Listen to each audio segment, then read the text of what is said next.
If you remember the gospel that we listened to last week, Jesus continues talking about the theme of forgiveness. Last week we were talking about forgiveness and reconciliation, and still stresses on this point, because it is important for us to understand that forgiveness is, first of all, a quality of God. It is a typical quality of God, that you cannot talk about forgiveness without having God in view.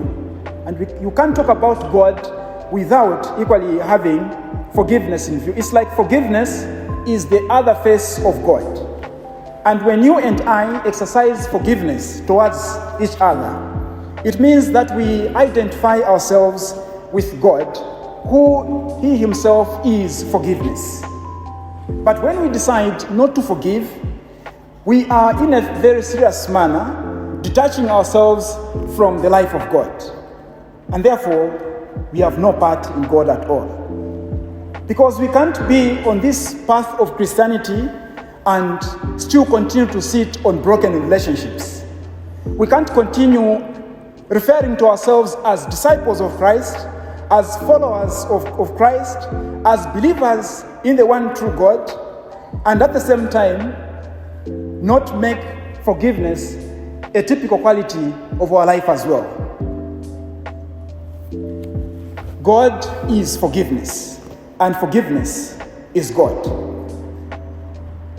Some of us are still sitting on broken relationships that broke maybe 20 years ago. We are still sitting on them, still talking about what happened in 1982. This is what we did in 1982, and this is 2023. This is what she did. This is what he did. And I don't think I can forgive him. I can forgive her. Sometimes even within our own family circles, we do step on each other's toes, and we allow that conflict to be sustained for many years. We stop eating from the same pot. We stop relating as members of the same family. We stop talking to each other for a very long time because something happened and it disturbed our relationship. Sometimes we allow also conflict to disturb our friendship with other people. You see that person there, that person, I don't think I will ever forgive him. I don't think I'll ever forgive her because of what they did to me. We used to be very close friends. In fact, we grew up together. We grew up in the same compound. We used to go to the same school. We used to go to the same parish. But we don't talk anymore.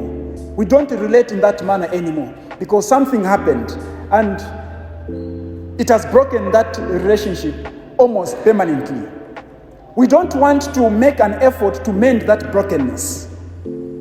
How can we call ourselves disciples of Christ, disciples of Jesus Christ, and yet continue to sit on those broken relationships?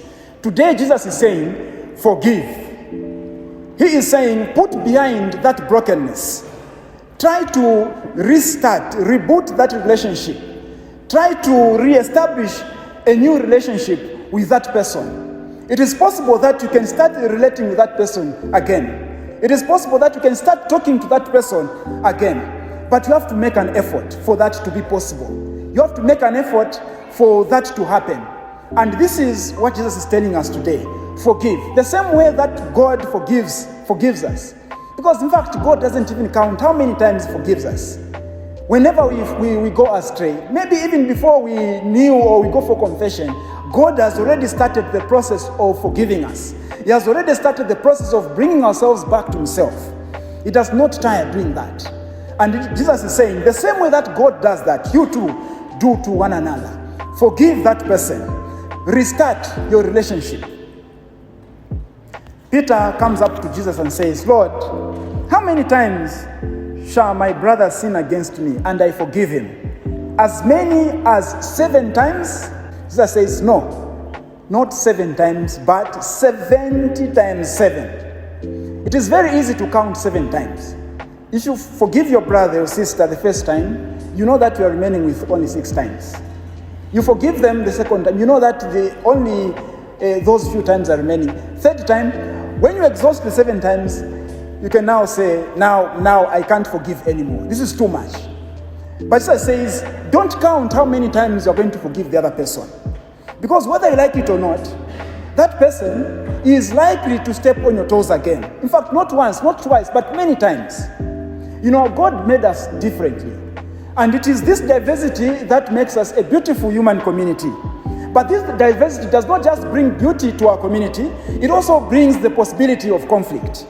And so, when you forgive your brother, your sister, the first time, you have to have it in mind that this person is likely to step on my toes again. And Jesus is saying, forgive them for as many times that they step on your toes. He says 70 times 7. The point that Jesus is making here is, do not count how many times you forgive the other person. Forgive them for as many times as they sin against you. Because God does not count how many times He forgives us. No, Father, it is not easy to forgive. In fact, it depends on the gravity of what happened. And I agree with you totally. In fact, forgiveness is not supposed to be easy. Forgiveness is supposed to be difficult. That is why forgiveness cannot be an event. It has to be a process.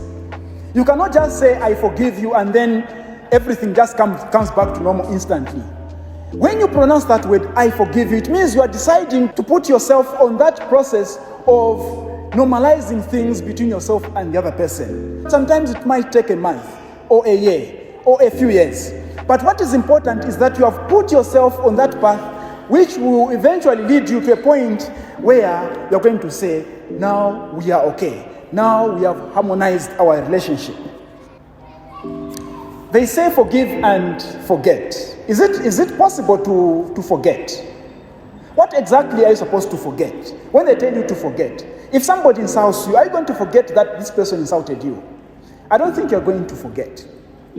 Sometimes you might even meet this person, and the only thing that comes to your mind is that huge insult that they unleashed on you that time in 1991. Now, forgetting is not about forgetting what happened. It is about forgetting the pain that you felt when that happened. When you grow out of that pain, when you have come to a point where you're able to say, or where you're able to even joke about what happened, then it means you have forgotten the pain that you felt. And that means you have truly forgiven. I cannot forgive my father because of what he did to my mother. I can't forgive my sister, I can't forgive my brother because of what he or she said, because of what they did. I can't forgive my in-law because of what they did to me. That time, about 10 years ago, it still hurts me. Forgiveness is not supposed to be easy. You're supposed to struggle with it. But the command is still that we're supposed to forgive. When we learn to forget the pain that we felt, then we are forgiven indeed. In fact, we need God's grace for us to forgive indeed. We need God's grace to help us reach that point where we can even laugh about what happened. If I insulted you 50 years ago, we should reach a point where you can even talk about that and say, wow, that was some big insult, eh? Where did you learn that insult?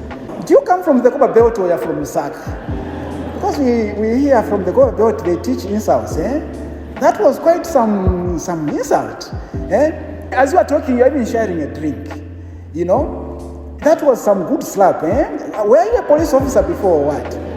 Eh? So when you reach a point where you can even joke about what happened, you know, it means you have grown out of that pain. It means now you have learned to refurbish, to bring back that relationship that was broken at that point.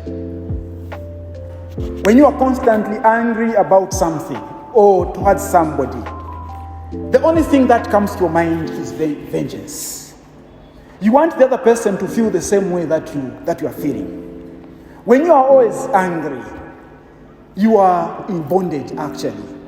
You have imprisoned yourself for as long as you hold on to that anger against that person.